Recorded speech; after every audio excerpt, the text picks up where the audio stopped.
Greetings, fellow Whovians. Welcome to Timey Wimey Review and a new edition of Doctor Who News Roundup. Because with all this news, just like Limp Bizkit, it just keeps on rolling, baby. And that was some kind of combination I thought I would never ever use, Doctor Who and Limp Bizkit, and probably never will again. So for that intro, please hit the subscribe button. That will really help out this channel. And let's kick things off with the brand new trailer for the Doctor Who 60th anniversary specials, which was screened just before the Eurovision Song Contest 2023 in the UK on BBC One.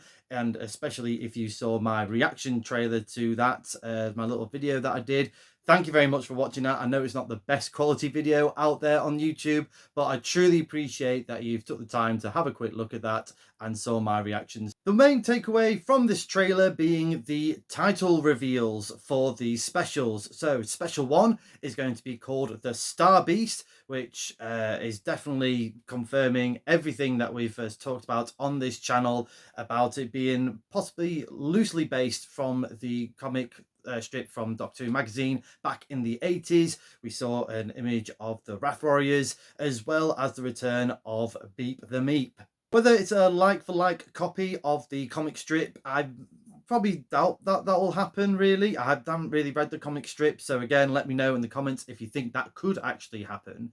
But it's pretty cool that that actual title is now televised canon for Doctor Who. Special 2 is entitled Wild Blue Yonder, and Special 3, which is probably the most weirdest titles out of the bunch, is The Giggle. I would never in a random Doctor Who title generator pick The Giggle at all. And again, let me know in the comments what you thought for these title names for these specials, because yeah, The Giggle, just I don't know, just out of all of them, just seems really weird. But there were some really nice visuals from this trailer. Particularly I like the shot of the Doctor with Rose Yasmin Finney character. That looks pretty cool, of the spaceship crash landing or coming out of Earth orbit, and the look of Beep the Meep really looks stunning, and the production values as well just look fantastic. Doctor Who has definitely been raising the bar in terms of its production values and its sort of slick look, really, and especially with a little bit of Disney money being thrown behind this. Yeah, it looks fantastic, and yeah, really appreciate that for Doctor Who. Obviously, the quality of the writing should always be the standard rather than the special effects and the cinematography. But yeah, I'm not gonna lie, it looked absolutely gorgeous. And also the dialogue, the little bit of dialogue that we did get in this trailer, I mean, David Tennant just looks like he's just slipped back into this role. Obviously, barring Big Finish Audio, it's been what, 10 years since he's last been the Doctor, and yeah, it's just something that's never gone away from him. And of course, Catherine Tate as Donna Noble, it just feels like she has slipped back into that character as well. It's just fantastic to see.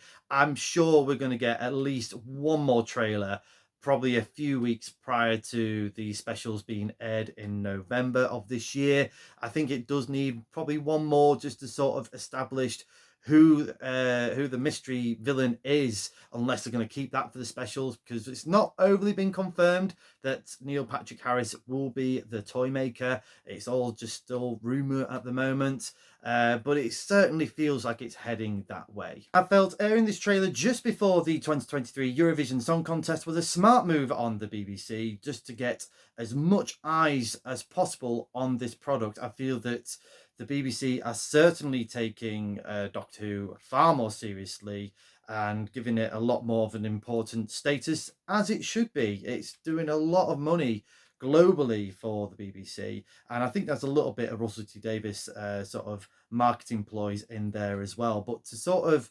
utilize it, Doctor Who, a lot more in amongst its other products. So for example, just before the Eurovision Song Contest started, the program before it was the BBC One magazine, the one show that was doing a Eurovision special, and right at the end, the presenter was saying coming up is a lot of trailers for the BBC, including the new Doctor Who trailer. Now really, if we sort of cast our mind back to the Chris Chibnall era, that would not have happened. Absolutely not. It just would have been, here it is. So I feel like lessons have been learnt by the BBC in terms of their treatment of Doctor Who during the Chibnall era. It could be a little bit of partial blame to Chibnall as well, being not the sort of marketing savvy that Russell T Davies is. I don't know for certain on that one, but I do feel that the marketing campaign for these specials and beyond has been a massive improvement, and it is such a shame that Jodie Whittaker and Chris Chibnall, to a certain extent, didn't get the same treatment a few years ago. Is keeping Doctor Who in the public eye, particularly with Catherine Tate being the UK spokesperson for the Eurovision Song Contest last night. She did a fantastic job dishing out all the points for the public votes and the judges' votes, sorry, I should say, for the UK. And David Tennant and Catherine Tate are due to present a TV BAFTA award later on tonight at the BAFTAs. So again, it's just keeping Doctor Who in that public eye. It's fantastic. It just feels like the BBC are celebrating Doctor Who, and so it should be, with it being its diamond anniversary year. Quickly going back to the trailer though, before I forget, I thought it was quite interesting that when they revealed the titles of these episodes on screen, they were using the old style time vortex from the Russell T Davies era in the background. And I don't know whether that was just for this trailer, just to sort of, it's 60 years of Doctor Who, or is it some kind of bit of foreshadowing of maybe it's all to do with the Meta Crisis Doctor? Or are these adventures just based from sort of series 4 and we're going a bit of a weird sort of timey-wimey loophole? I don't know. Let me know in the comments below what you thought about that. Let's move on to some Doctor Who Series 14 news now, as has been another big announcement for a new guest star that will be appearing in Series 14, and it's none other than actor Jonathan Groff. Now, if you're not quite familiar with his work, if you're a massive fan of Frozen, you'll definitely know him. He's Kristoff. He's a very popular actor, very good singer as well. He was also part of the musical Hamilton. If you haven't seen that, do check it out. He was fantastic in that as King George III. And yeah, he's just got a very powerful voice. Really good stage presence. Now, when that announcement was made, everyone was kind of making noises that he could be part of the episode that Jinx Monsoon has been filming, as well as Ncuti Gatwa and Millie Gibson has been filming. We've seen lots of images of them in their 60s gear, and then we saw Jinx Monsoon with her own get-up with the piano keys as on the lapels. So there's been a massive speculation that there could be a full-blown Doctor Who musical episode, which I'm quite intrigued to see if that actually does take place. I think it certainly can happen. It has kind of happened before, just not on television. Doctor Who has tread the boards as a stage version back in the 80s with the Ultimate Adventures, and that had some songs in there. And there's a Big Finish audio story from the Sixth Doctor called Doctor Who and the Pirates, and that's quite a sort of musical, nautical themed episode story that seems to be quite a lot of fun. I'm going to get my hands on that and review that at some point in this year, because I think that'd be quite a cool one to review. It was on my list, actually. Someone did recommend for me to listen to Doctor Who and the Pirates, and thank you for that recommendation. I will be definitely doing that. So yeah, there was a lot of speculations of a musical episode. I think that could easily happen. Doctor Who can be anything it wants to be. It does travel across many genres, which we've seen before in its near 60-year history, from westerns to horror films. So yeah, a musical can easily happen. However, Jonathan Groff appearing in a potential musical episode of Doctor Who might not be the case, because a few days later we had some more images being produced on Doctor Who's Facebook page and on Twitter and other social media. Some really nice photos of Jonathan Groff, Millie Gibson and Ncuti Gatwa in, which is pretty much, I hope I'm got this right, an Edwardian style costume. Thank you for those who's visited the Timey Wimey Review TikTok page. If you haven't already, check that out for more Doctor Who content fun, where everyone's been voting on what's been the best outfits for Ncuti Gatwa and Millie Gibson so far. And obviously we got this new image of them all in this Edwardian period type costumes. They are going to be filming at Tredgar House in July as part of this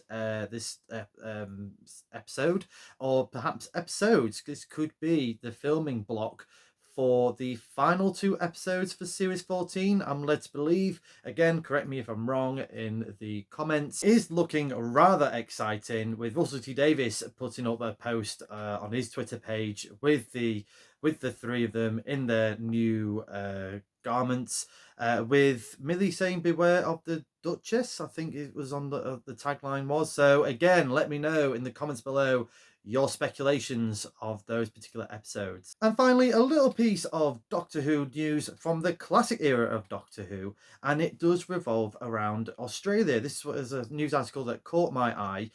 First off, congratulations to Australia on a pretty solid performance at the Eurovision Song Contest last night. I had a blast watching those, so whether you watched Eurovision or not, hope you had a fantastic time. Let me know in the comments if you did watch it. But a little bit of sad news, really, and it goes in terms of the classic series Blu-ray releases, and it sadly is not going to be the case in Australia, as the distributor Universal has issued a following statement saying Universal Pictures has been releasing Doctor Who physical content of DVDs and Blu-rays in Australia and New Zealand since 2009 under license from BBC Studios. Unfortunately, due to the long-term physical decline of the physical media home entertainment market, we have made the painful decision to exit this category in 2023. And what will happen to the future BBC releases in this region is not yet known at this point. As part of the closing of operations, all Doctor Who titles are currently inactive. So that's really sad to hear that this is happening in Australia and New Zealand. So the main sort of takeaway from that one is, sadly, they're not going to be getting a release of the season 9 of Classic Doctor Who, which was just released a few months ago in the UK for the 3rd Doctor, John Pertwee era, anytime soon. And what will happen really in terms of Australia, I'm not quite sure in that respect. Hopefully there'll be a new distributor that would want to take up the licensee with BBC Studios and carry on with that classic Blu-ray collection sets, because that must be really frustrating for everyone in Australia and New Zealand, that you're trying to get these sets and it's getting a bit of a difficult find. I don't know. Again, let me know in the comments for anyone in Australia that has been affected by this. Let me know. Get in touch with myself. I would be fascinated to know what's the sort of plans going on. Are you going to get the UK versions of these sets, or have you been collecting the UK versions of these sets already? And of course, let me know in the comments below on all the Doctor Who news that was discussed on this video, what you're excited for the most, and what do you think particularly of those title names for the 60th anniversary specials. Thank you very much for watching this video. I hope you've enjoyed it. Please like, share, subscribe, hit the cloister bell for more notifications, come say hello and follow me on Twitter at ReviewTimey, and do check out my other fantastic Doctor Who content on the Timey Wimey Review TikTok page, and of course right here on the Timey Wimey Review YouTube channel. I truly appreciate you liking, subscribing and checking out my other videos. So I haven't done any sort of proper reviews for a little bit of a while. It's been quite busy right here, but there are more reviews on the way. So do check out the Timey Wimey Review YouTube channel. They are coming. But until then, again, thank you very much for watching. And as a good doctor once said, allons-y!